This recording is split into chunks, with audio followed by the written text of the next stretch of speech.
الرحمن الرحيم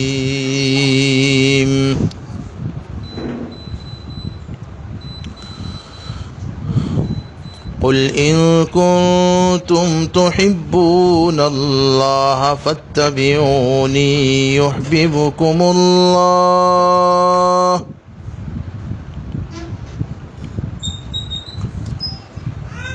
ويغفر لكم ذنوبكم والله غفور رحيم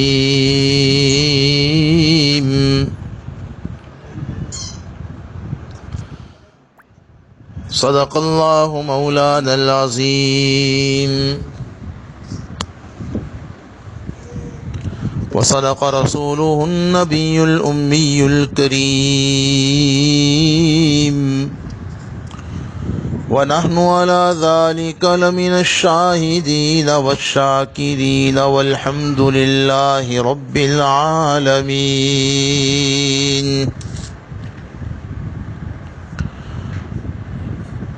اللہ تبارک و تعالی نے اپنے بندوں پر یوں تو بے شمار انعامات نازل فرمائے ہیں.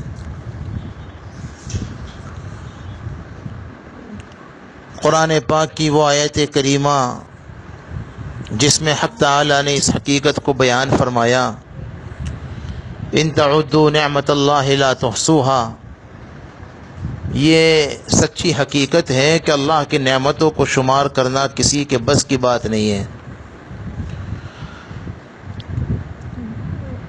اللہ کی نعمتیں تو بے شمار ہیں، اور قرآن نے یہ بھی فرمایا وَآتَاكُم مِّن كُلِّ مَا سَأَلْتُمُوهُ.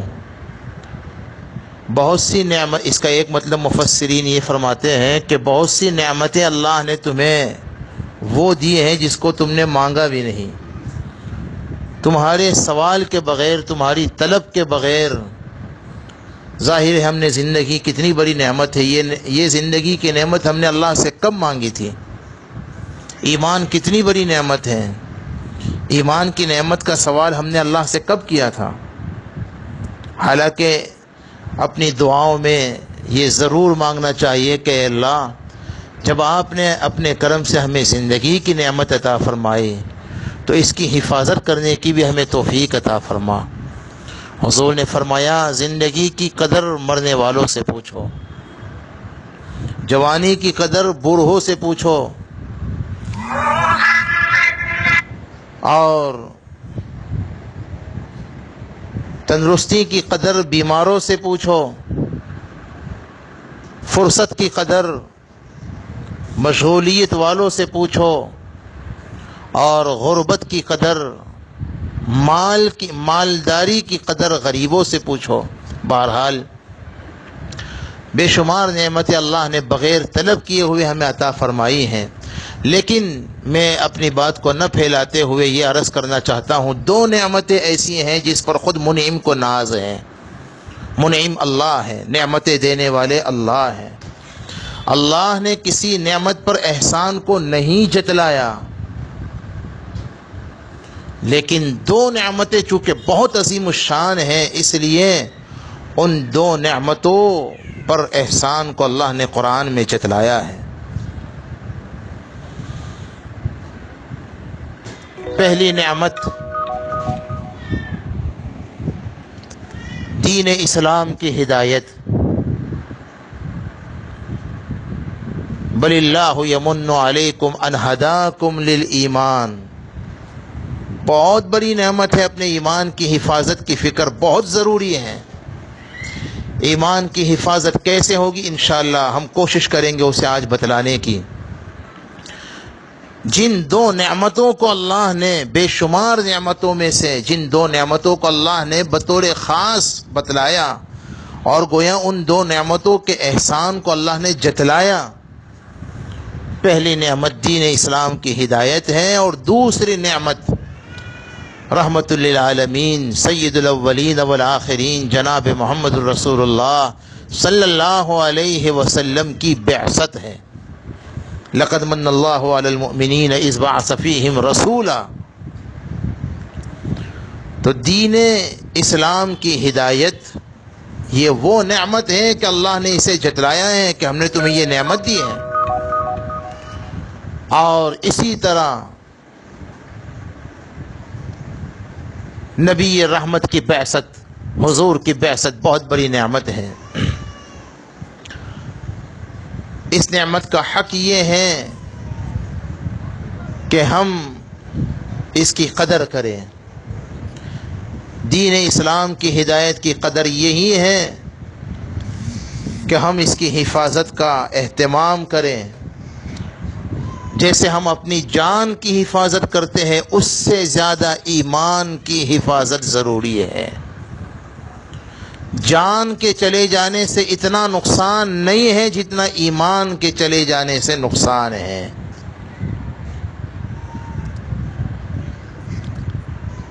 اگر ایمان نہ رہا تو پھر اس جان کو لے کر ہم کیا کریں گے؟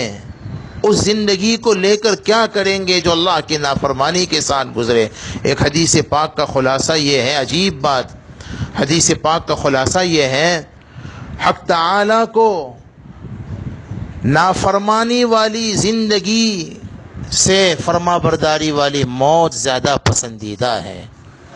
نافرمانی کے ساتھ جینے سے اچھا یہ ہے کہ فرما برداری کرتے ہوئے مر جائے۔ بہرحال دین اسلام کی حفاظت کیسے کی جائے؟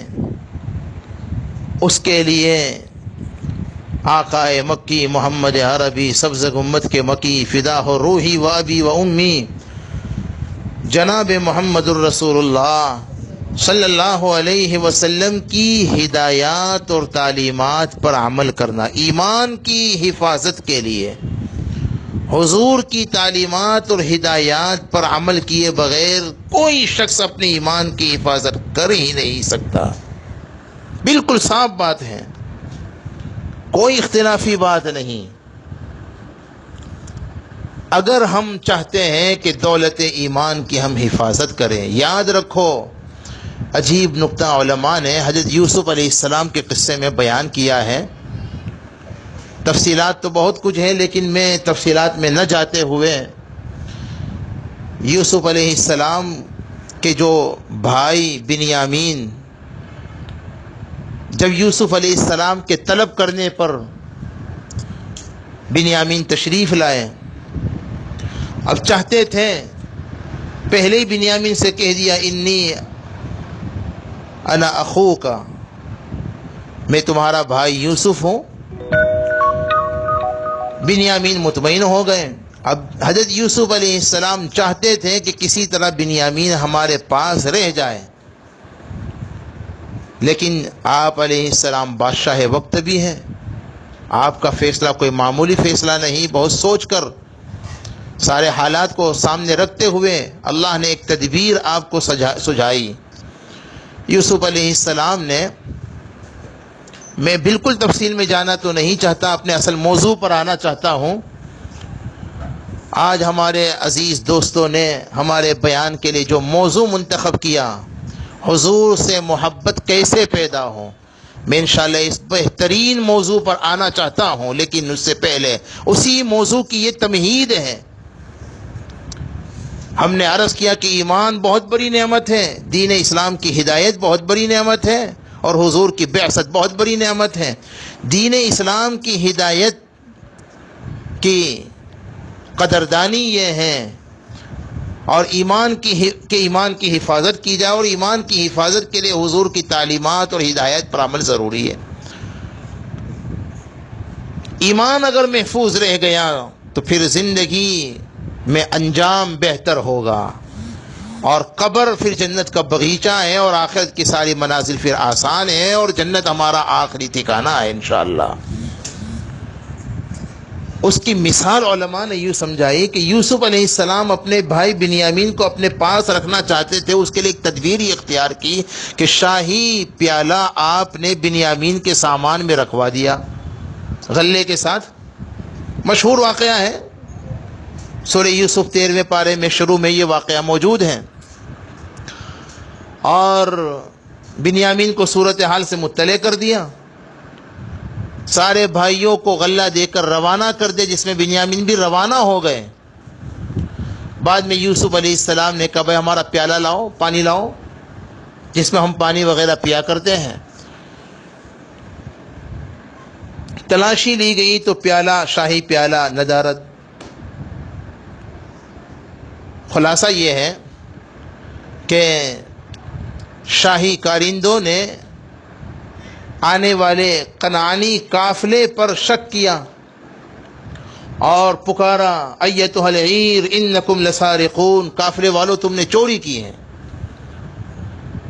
اس کے بعد جب سامان تلاشی لی گئی تو یوسف علیہ السلام کے بھائی بنیامین، سب سے چھوٹے بھائی کے سامان میں شاہی پیالہ مل گیا۔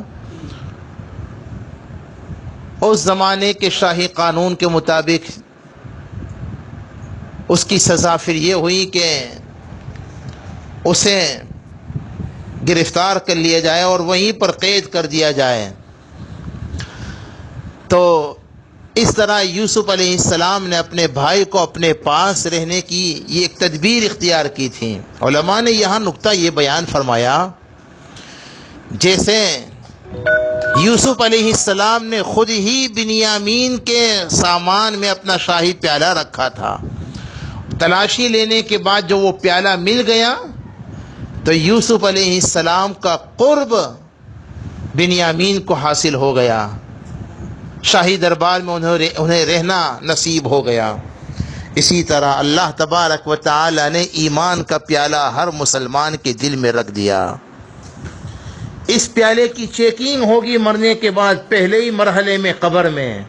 اگر یہ ایمان کا پیالہ کسی کے سامان میں سے نکل گیا تو جیسے بنیامین کے سامان میں سے شاہی پیالہ محفوظ ہو کر کے مل گیا تھا، بنیامین کو بادشاہ کا قرب مل گیا تھا، ایسے ہی اس ایمان کا پیالہ جو اللہ نے ہمارے سینوں میں رکھا ہے، دلوں میں رکھا ہے، قبر میں جب فرشتے اسے چیک کریں گے من ربوں کا ما دینوں کا، اگر یہ ایمان کا پیالہ محفوظ ہو گیا تو پھر قبر جنت کا باغیچہ ہے اور سارے مراحل آخرت کے آسان، اور جنت میں اللہ کا قرب مل جائے گا۔ ایمان کی حفاظت دور فتن میں بہت ضروری ہے۔ حدیث میں ہمارے آقا فرما گئے تھے ایک زمانہ آئے گا، گناہ بہت عام ہو جائیں گے، فتنوں کی یلغار ہوگی، ظاہری باطنی، چھوٹے بڑے، دینی دنیاوی اخروی، فتنے ہی فتنے۔ فتنوں کے اس دور میں حدیث میں آقا فرماتے ہیں وہ وقت ہوگا یصبح الرجل مؤمنا ویمسی کافرا، او کما قال علیہ الصلوۃ والسلام، صبح میں ایک آدمی مومن ہوگا اور شام ہوتے ہوتے تک کافر ہو جائے گا۔ تین مطلب علماء نے اس کے بیان کیے ہیں، اس تفصیل میں جانے کا اس وقت موقع نہیں ہے۔ ایک مطلب تو یہی علماء نے حقیقت میں کافر ہو جائے گا، دوسرا مطلب یہ بھی بیان کیا کافروں کے طرز اور ان کی چال چلنے لگے گا، ان کی تہذیب و تمدن اختیار کر لے گا، یہ کافروں کے مشابہ ہو جائے گا وغیرہ، العیاذ باللہ العظیم۔ بہرحال اس زمانے میں فتنوں کے اس دور میں اپنے اہل و عیال کی ایمان کی حفاظت بہت ضروری ہے۔ اس کی طرف اللہ نے قرآن میں ہمیں متوجہ کیا ہے، اپنے وفادار بندوں کو۔ قرآن پاک میں فرمایا ایھا الذین آمنوا قوا انفسکم واہلیکم نارا وقودها الناس والحجارة علیہا ملائکۃ غلاظ شداد لا یعصون اللہ ما امرهم ویفعلون ما یؤمرون۔ حق تعالی نے ارشاد فرمایا اپنے وفادار بندوں سے، اپنے آپ کو بھی اپنے اہل و عیال کو بھی جہنم کی آگ سے بچاؤ، ایمان کی حفاظت کا اہتمام کرو۔ جہنم کی آگ گناہ ہے، اپنے آپ کو گناہوں سے بچاؤ۔ بعض گناہ تو اتنے خطرناک ہیں جس سے ایمان آخری وقت میں سلب ہو جاتا ہے، العیاذ باللہ العظیم۔ اب بات جب چلی ہی ہے تو میں ایک دو گناہ کی طرف نشاندہی کر دی. تو قطع رحمی کا گناہ، رشتوں کو توڑنا، رشتوں کو نہ نبھانا. میں کہا کرتا ہوں رشتے آزمانے کے لیے نہیں ہیں، نبھانے کے لیے ہیں. رشتوں کو آزماؤ نہیں، نبھاؤ. قرآن نے کہا ہے کہ جو لوگ رشتوں کو نہیں نبھاتے وَيَقْطَعُونَ مَا أَمَرَ اللَّهُ بِهِ أَن يُوصَلَ، جو لوگ اپنے رشتوں کو نبھاتے نہیں، قطع رحمی کرتے ہیں، ان کے لیے متعلق فرمایا اولئک لہم اللعنۃ ولہم سوء الدار. اس آیت سے علماء فرماتے ہیں قطع رحمی یہ ایسا خطرناک گناہ ہے کہ جس سے ایمان کے سلب ہو جانے کا، ختم ہو جانے کا اندیشہ ہے. قرآن کی آیت ہے، 13واں پارہ آدھے کے بعد کی آیت ہے. اے کاش میرے پاس وقت میں گنجائش ہوتی اور موقع ہوتا. یہ ابھی موقع نہیں ہے. میرا عنوان تو اس وقت حضور سے محبت کیسے پیدا ہو. ہم یہ عرض کرنا چاہتے ایمان بہت بڑی نعمت ہے، اس کی حفاظت بہت ضروری ہے، اور ایمان کی حفاظت کے لیے حضور اکرم صلی اللہ علیہ وسلم کی ہدایات اور تعلیمات کے مطابق ساری زندگی گزارنا. نمازیں اگر پڑھیں حضور کی ہدایات اور تعلیمات کے مطابق، کاروبار کریں حضور کی تعلیمات اور ہدایات کے مطابق. جیسے نمازوں میں حضور کی تعلیمات اور ہدایات ضروری ہے، بازاروں میں بھی اور کاروبار میں بھی اور سیاست کے میدان میں بھی اور پارلیمنٹ میں بھی، خوشیوں میں بھی، غمیوں میں بھی، جوانی میں بھی، بڑھاپے میں بھی، مالداری میں بھی اور غریبی میں بھی. ہر حال میں حالات طبیعت کے مطابق ہو تو، حالات طبیعت کے خلاف ہو تو حضور کی ہدایات پیش نظر ہو. یہ ضروری ہے، حضور کی تعلیمات پیش نظر. جیسے دنیا ہر چیز میں چائنا کو ڈھونڈتی ہے اور ہر چیز میں اصلیت کو ڈھونڈتی ہے، شہد اصلی ہے یا نقلی، گھی اصلی ہے یا نقلی، شکر اصلی ہے یا نقلی. تو مومن وہ ہوتا ہے جو ہر چیز میں نبی کے طریقے کو ڈھونڈے. اور یہ اسی وقت ممکن ہے جب دل میں حضور کی محبت پیدا ہو جائے. حضور کی محبت کے بغیر حضور کی تعلیمات اور ہدایات پر عمل کر سب سے زیادہ رسول اللہ کی محبت پیدا ہو جائے. آج سب سے زیادہ اپنی طبیعت، تین حب ایمانی، حب طبعی. انسان اپنی طبیعت سے کسی سا یہ ہے کہ عقل تو دوائی سے نفرت کرتی ہے، محبت نہیں ہے. لیکن یہ کہ مؤمن وہ ہوتا ہے جس کے دل میں سب سے زیادہ محبت اللہ. قرآن نے بیان کی ہے کہ مؤمن وہ ہوتا ہے جس کے دل میں سب سے زیادہ محبت اللہ. باب علماء نے بیان کیے ہیں جب بھی دنیا میں چاہیے، اس لیے کہ محبت کے 4 اسباب علماء نے بیان کیے ہیں. جب بھی دنیا میں کوئی کسی سے محبت کرتا ہے تو 4 سبب میں سے کوئی ایک سبب ضرور ہے. نمبر 1 جمال، نمبر 2 کمال ہے. نہ ہوگا دنیا کے سارے رشتے اسی پاک رشتے کی برکت ہیں.